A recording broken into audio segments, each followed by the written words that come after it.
Halo guys, welcome to Analytic ID. Jadi pada video kali ini aku akan bahas iOS 17 yang aku sudah gunakan kurang lebih 5 hari terakhir dari awal peluncuran iOS 17 versi RC setelah Apple melakukan Apple Event ya. Jadi langsung biasanya akan muncul dengan beberapa fitur yang diberikan serta testing yang dilakukan oleh public beta tester ataupun developer beta tester. Secara garis besar untuk UI-nya tidak ada perbedaan signifikan untuk iOS 17 dibandingkan dengan iOS 16 sebelumnya.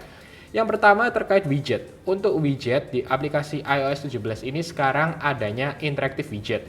Contoh, ini reminders yang ada di iOS 17. Ini bisa langsung di tap, yang sebelumnya tidak bisa ya. Jadi misalnya contoh nih, iOS 17 aku sudah selesai di reminders, aku akan langsung tap aja, dia akan langsung menghilang. Jadi akan disesuaikan. Lalu juga ketika ada telepon masuk, tampilannya lebih friendly juga. Jadi untuk emoji bisa lebih maksimal, serta yang lainnya kalau misalnya kalian menggunakan foto asli, juga dengan portrait mode pastinya akan menghasilkan experience terbaik untuk tampilan jika ada telepon di iOS 17. Selanjutnya untuk stiker yang sebelumnya misalnya di WhatsApp kalian perlu download Stikerly. Jadi di sini langsung di iOS 17 ini kalian bisa didetect, kalian tahan seperti pada iOS 16 sebelumnya. Tapi bedanya di sini ada pilihan add sticker. Kalian bisa tap add sticker, langsung saja kalian bisa gunakan ini. Mau di add effect juga bisa. Contoh misalnya ada outline-nya, komik atau puffy, kalian bisa sesuaikan. Misalnya aku komik. Lalu selanjutnya langsung di aplikasi, contoh di WhatsApp yang aku gunakan tidak harus dari Apple. Lalu aku masuk keyboard, aku klik yang emoji, akan muncul stiker yang kalian sudah buat. Jadi tinggal tap saja preparing stiker, kalian bisa posting stiker itu secara langsung. Selanjutnya aku masuk ke kamera yang menurutku improve sekali sih di iOS 17 ini. Aku juga masukkan contoh nih dengan AirPods Pro generasi kedua dan juga mungkin Transformer Optimus Prime. Sekarang di kamera app ada hal baru yang dimana kalian bisa ambil 48 megapiksel kamera tidak harus di RAW Max. Jadi ada 3 sekarang pilihannya yaitu HEIF Max, ini adalah 48 megapiksel yang kurang lebih sekitar 3-5 MB saja. Lalu bisa mengambil RAW foto 12 megapiksel. Dan untuk RAW Max ini adalah RAW yang kalian ambil dengan up to 48 megapiksel di iPhone 14 Pro ataupun Pro Max. Selanjutnya terkait portrait mode, aku sudah mengambil foto dari portrait. Sekarang ada pilihan, kalian kalau misalnya tidak mau ada bokeh efeknya langsung saja di portrait off. Kalau misalnya mau langsung saja di on kan. Dan memang untuk ada fitur yang dimana tidak perlu menyalakan portrait tetapi langsung mengambil depth effect dari Apple sendiri atau dari iPhone itu sendiri hanya di iPhone 15 series. Jadi untuk iPhone 14 Pro dan Pro Max atau iPhone sebelumnya, kalau misalnya adanya portrait mode tetap harus dinyalakan portrait mode di kameranya. Setelah itu kalian baru bisa edit lebih maksimal. Yaitu softwarenya yang sekarang ketika kalian tap edit bisa menyesuaikan bagian mana yang mau kalian beri bokeh effect atau yang ngeblur. Jadi contohnya sekarang aku pilih yang bagian belakangnya. Jadi otomatis yang ngeblur adalah AirPods Pro-nya. Kalau misalnya aku klik AirPods Pro-nya, otomatis AirPods Pro-nya yang lebih fokus dan belakangnya atau tanaman di foto ini yang ngeblur. Jadi ini adalah salah satu fitur terbaru di iOS 17. Lalu selanjutnya untuk AirDrop. Jadi sekarang AirDrop-nya ada UI yang baru. Jadi nanti pasti akan muncul di sini dan sekarang ada tampilan di mana can see people nearby. Try holding the top of this iPhone near another iPhone. Jadi bisa kalian dekatkan, lebih tepatnya ada sensor NFC-nya yang bisa detect. Jadi kalau misalnya tidak muncul namanya di sini, kalian bisa dekatkan dengan iPhone yang lain, otomatis akan ada animasinya, kalian bisa transfer AirDrop. Selain itu adanya juga name drop, jadi pastinya kalian harus menyalakan untuk AirDrop-nya benar-benar untuk everyone dalam waktu 10 menit ya. Itu kalian bisa dekatkan, kalian bisa share konteks secara langsung.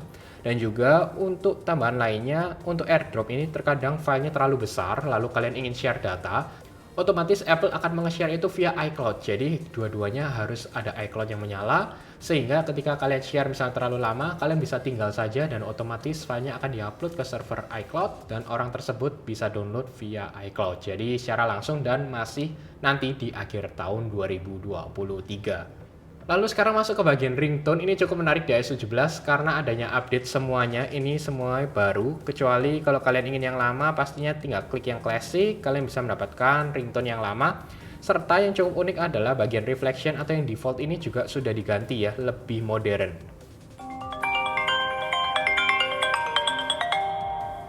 Selanjutnya fitur yang cukup menarik adalah live speech dan adanya personal voice di iOS 17. Jadi kalian bisa menggunakan suara kalian ini seperti AI sih. Jadi bisa menirukan suara kalian dan harus mengisi 150 phrases ya untuk di-record dan ini tetap di HP kalian ya, tidak ke server iPhone. Jadi mereka mengatakan ini aman. Lalu selanjutnya nanti di live speech pasti akan muncul nama kalian bisa pilih atau yang ada saja di sini. Lalu kalau misalnya menggunakan live speech, tap 3 kali, lalu aku coba ya. Hi, what are you doing? Have a nice day. Hey, what are you doing? Have a nice day. Oke, jadi ini cukup menarik aja sih, ada di iOS 17. Lalu selanjutnya bagi kalian yang menggunakan AirPods Pro generasi kedua, jadinya ada update dan pastinya kalian harus update juga untuk seri yang digunakan di firmware-nya.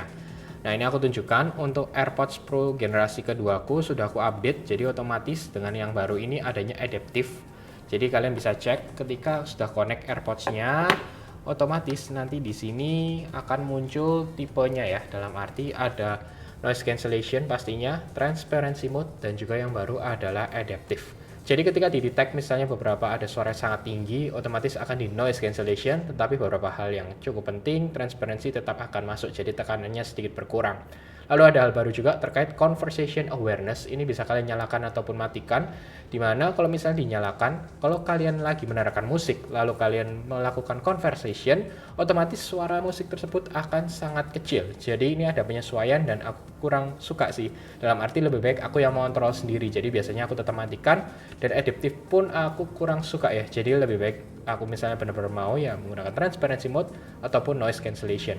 Tapi ini menurutku hal menarik lah yang ada di iOS 17, kalian bisa maksimalkan, kalian bisa coba, kalau kalian suka tinggal nyalakan aja adaptive yang ada di iOS 17 AirPods Pro generasi kedua kalian.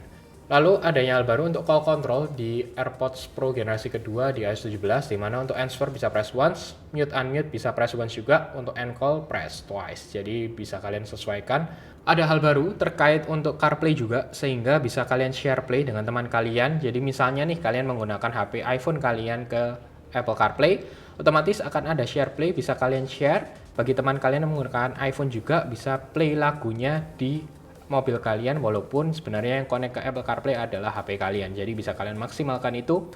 Lalu ada update juga untuk Siri, dihilangkan Hey-nya di bagian depan. Lalu adanya standby mode bagi kalian pengguna iPhone 14 Pro dan Pro Max juga, always on display-nya akan nyala, jadi disesuaikan saja dan pastinya perlu aksesoris yang lebih maksimal. Lalu untuk aku, terkait experience-nya menggunakan ini tidak ada masalah sih untuk bug-nya. Mungkin beberapa app aja, tapi perlu menunggu juga dari third party developer untuk memaksimalkan hal tersebut.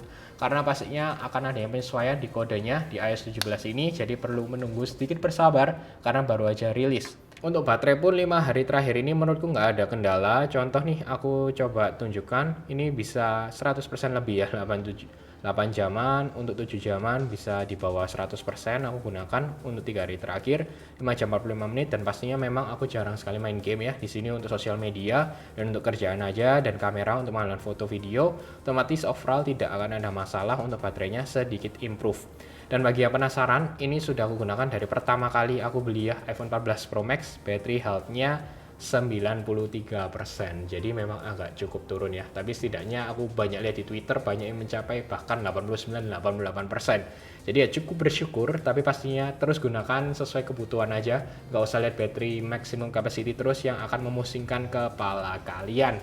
Jadi overall iOS 17 nggak akan ada masalah, dan untuk fitur lebih lengkapnya aku share dokumentasinya di bagian bawah. Apple juga mengeluarkan PDF-nya terkait iOS 17 yang cukup membosankan, tapi kalau misalnya kalian mau tahu itu bisa kalian baca. Dan overall pasti ada beberapa aplikasi juga seperti Journal yang akan keluar nanti later this year, dan juga improvement yang diberikan oleh Apple di iOS 17 tidak semuanya di awal peluncuran, pastinya akan menunggu di akhir tahun atau bahkan nanti di awal tahun 2024.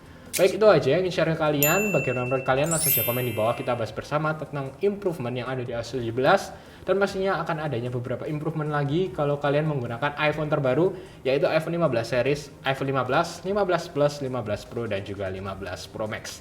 Oke, semoga kalian suka dengan video ini. Jangan lupa untuk share, like, subscribe, dan sampai ketemu di video selanjutnya.